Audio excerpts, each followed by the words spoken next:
Hello everyone, my name is Vincent and welcome to this talk. I want to start first with a sincere gratitude with my sincere thanks for a humongous appreciation for my last video, Soul of Leadership. And in extension to that, I would like to extend this talk specifically for the corporate sector and for the people who run the organizations, for all people managers, for all leadership roles, and even for individual contributory roles, that they could get another lead into this. And it's not that the people who do not work in the companies would not get anything out of this video, but then still it'll hold more relevance to the corporate congregation.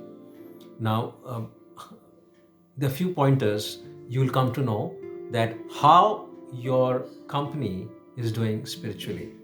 Even before I get on to this, most of the times I am succumbed by my clients. They really thrash me out that what spiritual intelligence has to do with business. Now, there's a deep connection, and I would say this is the only connection which can get you even your transactional volumes if you think and hear it a little bit in depth and also start practicing it in your companies. If you do that, you would say it's an effortless ease that will give you a lot of business with minimum emotional interference. And your company would see another culture which it wouldn't have seen it up till now. And it's going to talk about volumes. And it's going to talk about revenue, it's going to talk about numbers, it's going to talk about actual money that flows into your bank accounts. Now, these are a few pointers. I would just spell it out. And once you hear them out, resonate, especially if you're in a leadership role, resonate that are these things happening in your company? If they're happening, good. If they're not happening, try to make it happen in your department or your organization or with your team members or with your people. Few dipsticks. You don't need a very heavy psychometric assessment to see how much spiritually intelligent your company is. The first dipstick is that there's too much of pleasing culture in your organization. People are busy pleasing each other. Now, if this happens, the organization is spiritually unaware. The spiritual intelligence quotient is relatively down. And you really need to work it up to bring up, because pleasing will take, or rather it'll suck all your productive juices. It'll never contribute to business. People think it does, but it never. So that's point number one. See, is your company overwhelmed by pleasing culture? Now, giving constructive appreciations, giving constructive feedback, congratulating, doing a good hospitality to your guest is not pleasing. You know what I'm saying when I'm saying what is pleasing. Pleasing is just making someone happy, for the sake of he or she is happy, so my career in the company is good. If that is the thought, if that is the ideology, your spiritual intelligence is relatively less in the company. And this is workable. This is workable.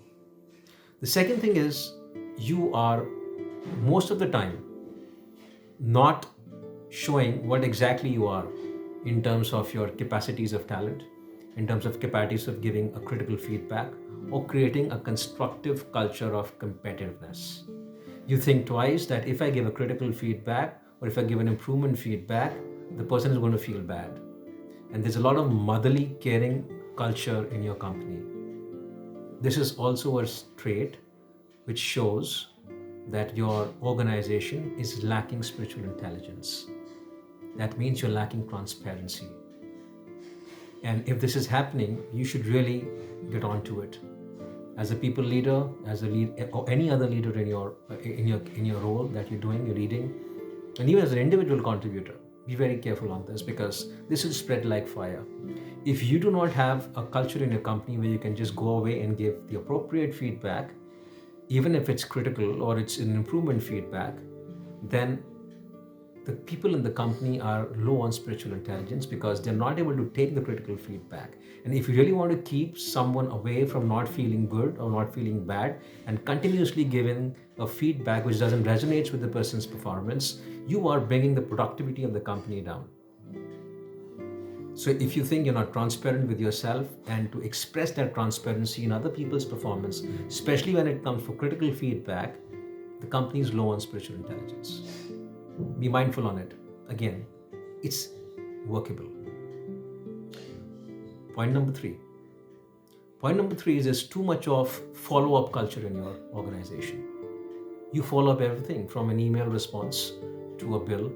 You chase. There's a lot of chasing energy in your company. And why there's a chasing energy in your company? Because it lacks in trust, honesty, dedication, loyalty, and doing flawless work without any supervision. This particular dipstick also tells us that the spiritual intelligence level in the organization is relatively low. It's not nil, but it's low. Why I'm saying is low? Because there is no onus on yourself to complete your assignments without being chased. And the person who's chasing feels the more he chases, he gets the results earliest with high productivity, which is not at all the reality. The more you chase, the less quality you get. And the energy that's getting into chasing of a people manager is getting exhausted, which you could have done it some other strategic work. So this is another dipstick that you should be mindful, think carefully, observe carefully, and if this happens, again, the organization is low on spiritual intelligence. Highly workable, completely workable. You can't turn around this. Okay. Point number 4 is that in your organization, people do not come up with their mistakes. They think they'll be caught, so they keep it under the blanket. They keep under the cover. And from the other side, from the supervision side, you are only looking for mistakes. Now, one is hiding and one is looking like a police officer. Now, if this is the culture prevailing, your organization is again miserably down on spiritual intelligence, because there's an element of doubt in most of the cases, in most of your tasks. So this needs to go, rather this needs to get eradicated. This particular point is one of the heaviest among all of them that I have spoken till now. You can't be in that for a very long time. If this happens, it's not only low on spiritual intelligence, you're spiritually bankrupt in your organization. Highly workable again. You can change around things. Finally, point number 5, before I pause this video, is that in your organization, everything is transactional. You are just interested to grow your career in terms of the volumes of money you make, your salary growth, your perks, and the management is only interested in meeting the targets, that 10%, 15%, 20% growth every year. I'm not saying it's not right. This is a norm of business. You're not running a charity, you're running a business. These are facts which is acceptable.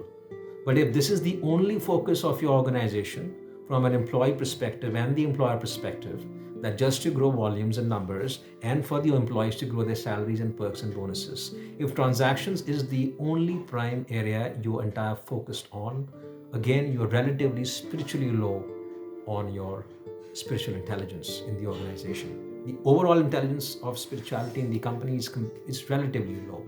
Why? Because if you constantly focus on transactions or transactional outcomes, then you're nowhere focused on skill development. You're nowhere focused on the skill repertoire enhancement. You're nowhere focused on the areas where you need improvement. You're nowhere focused on empathy. You have a high sympathy, which is another important thing. If your company this can be contradictory to many other people. Sympathy is not a spiritual trait. Empathy is a spiritual trait. So if company which are focused on transactions, you don't meet transactions, you sympathize. It's mercy. But on the contrary, you need to empathize. Why it didn't happen? Because it could be a skill gap or a will gap. So company which is low on spiritual intelligence will also be very high on sympathy volume, but will be comparatively low on empathy volume. It just needs to be the other way around. If you're highly spiritually intelligent, you will be high on empathy and you don't need sympathy. So if you're only transactionally focused, you will have a tough time growing spiritual intelligence in the organization. So these 5 pointers, listen to this video again, listen a couple of times, and then do a small dipstick. See where your organization stands on these pointers on a scale of 10. So, what all I can say is that the business is driven by spiritual intelligence. Business is just not driven by a transactional mindset. Again, take a dipstick, take a score. If you score high on these pointers, you need some consulting. And if you scroll lower on these pointers, you're doing well. Keep on moving up with spiritual intelligence. Okay. Thank you so much. And I hope this resonates. If it doesn't, just fizzle it out and take it as an experience. Thank you.